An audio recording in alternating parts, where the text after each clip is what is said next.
Anti-SJW is a discussion group for those who are in opposition to the social justice warrior mantra that dominates other, unrelated areas of interest.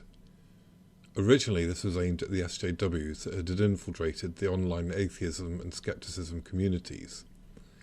Interest in the group developed to a greater extent when they tried to take on the gaming community, which resulted in the birth of Gamergate. The group has 2 admins, but no moderators. To clarify the difference between those 2 words, administration takes place in order to oversee the health of the group, such as the removal of advertising spammers, the handling of troll invasions, and ensuring that the group's one and only rule is adhered to as best as possible. The group's only rule is to keep things on topic to social justice warriors. That aside, it is a free speech zone with no moderation as to what you say, how you say it, or who you say it to. You won't be censored, your posts won't be deleted, you won't be moderated. With that in mind, one of the costs of free speech is that you will view opinions that you may or may not agree with or like. You may even hate someone else's views. In order to get the most from the group, you're advised to block those people who make your time less pleasant. Keep in mind that the enemy of your enemy isn't necessarily your friend. Those who are against social justice warriors are a very diverse group from every part of the political spectrum, and also from every part of the belief spectrum, from various forms of theists right through to deists, pantheists, agnostics, and atheists.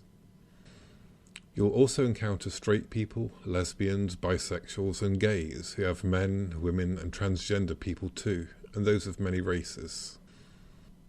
In that list, however you identify yourself, the group is not the place to attack those who don't look like you or think like you.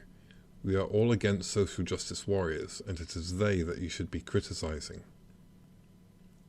There is more than one definition of what an SJW actually is.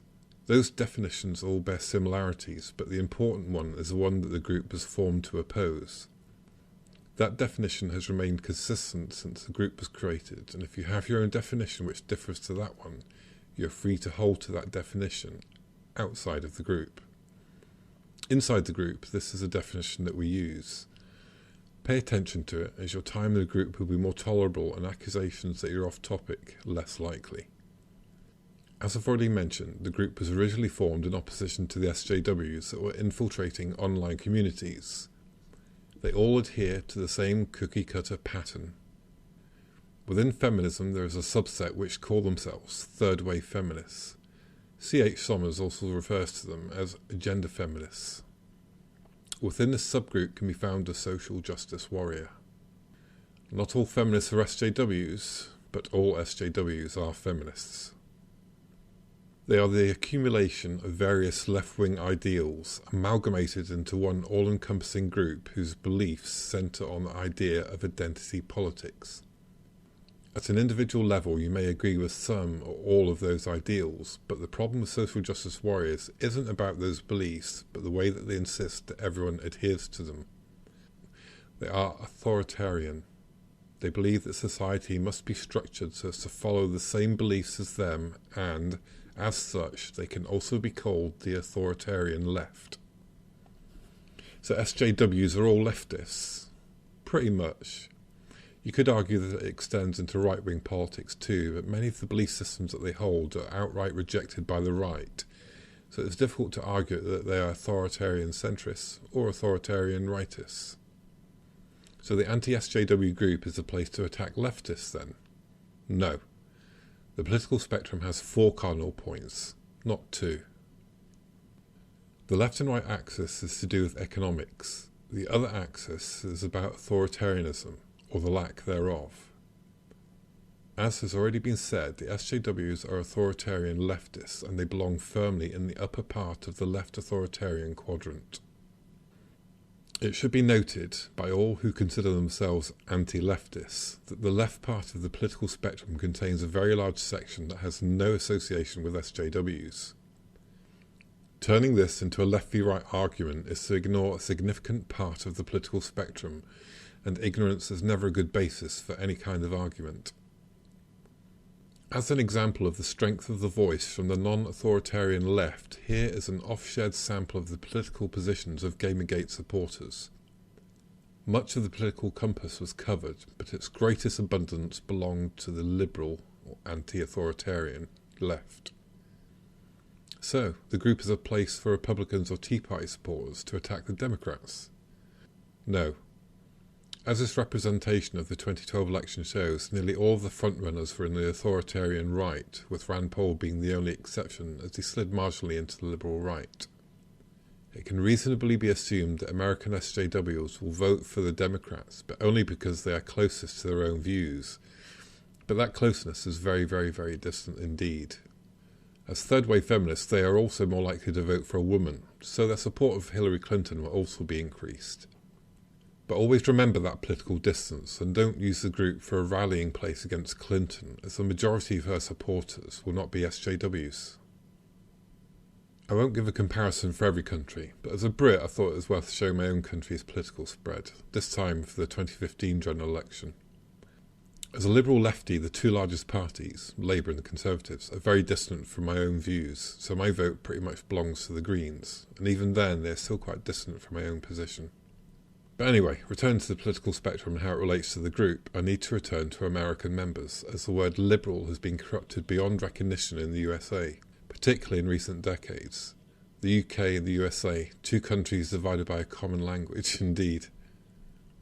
The further down the political spectrum you hold to, the more liberal you are. Liberalism is, at its heart, about personal liberty with the rejection of authoritarianism. In the USA, the word had been so foully corrupted that they have to add the word classical to the front of it to mean what everyone else in the English-speaking world recognises as a liberal. Social justice warriors are not liberals. America, please recognise this distinction, and please stop fucking up the English language. Cheers. So then, the anti-SJW group is against social justice then? No. There are 4 words in the group's title, not 3. We are anti-social justice warriors. It is important for you to recognise this, as we've had more than a few members who think that our target is social justice itself. When asked what people thought what social justice meant, very few were able to give a definition without referring to SJWs.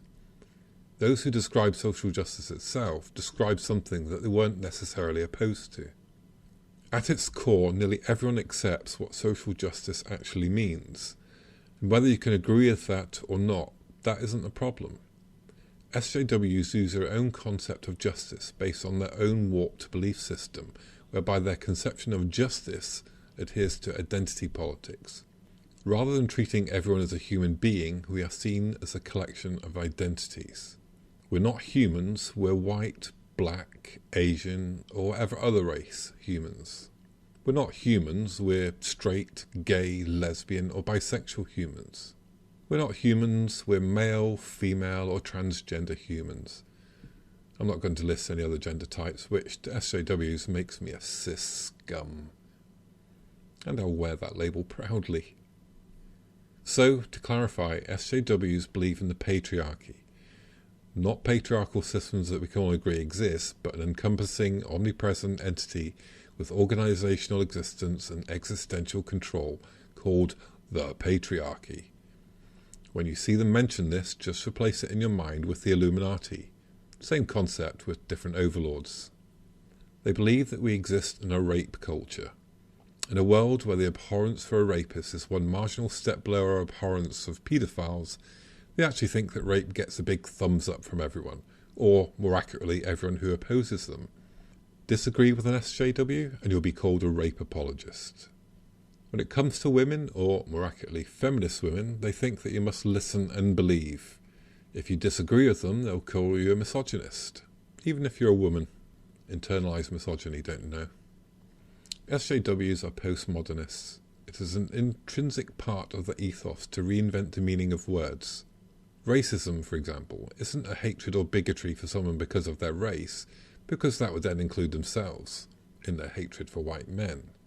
Racism is hatred from a position of privilege, which, have you guessed it yet, is white men. They're the only ones who can be racist in SJW world.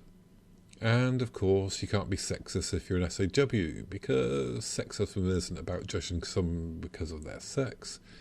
Sexism is hatred from a position of privilege, and yes, I mean white men again. If you hadn't already guessed, SJWs are very much into the idea of privilege. And how do they work out who is privileged and who is not? Well, they go back to the aforementioned identity politics and scale everyone based on their race, sexuality, gender and disabilities. And they'll call you ableist if you question any of those disabilities. Predominantly, those who screech most loudly about privilege are middle-class straight white women, who, by their accounts, are in second place on the privilege ladder. And they're very angry that they're not in first place on the privilege ladder, which is funny when you disregard their rhetoric and examine the evidence, as the most privileged creatures on the planet are middle-class straight white women, especially if they're beautiful. And I offer no apologies for the lack of trigger warnings during any of this summarisation of what an SJW is, because life is difficult, we're not immune to those difficulties, and we're not engulfed in bubble wrap. If you need trigger warnings, then your life is just too damned easy, you privileged shitlord. The group has one rule: stay on topic. Originally this part of the video was going to be the lengthiest and most detailed part, as the subject of what is and is not on topic seems to be the most confusing for a small yet vocal minority of the group. And yet, having given a detailed analysis of what the group is all about, the question of whether or not something is on topic has pretty much been answered. If it's about social justice warriors, it's on topic. End of explanation. And there is leniency, and I do mean a great deal of leniency, when it comes to the point of administrating the group.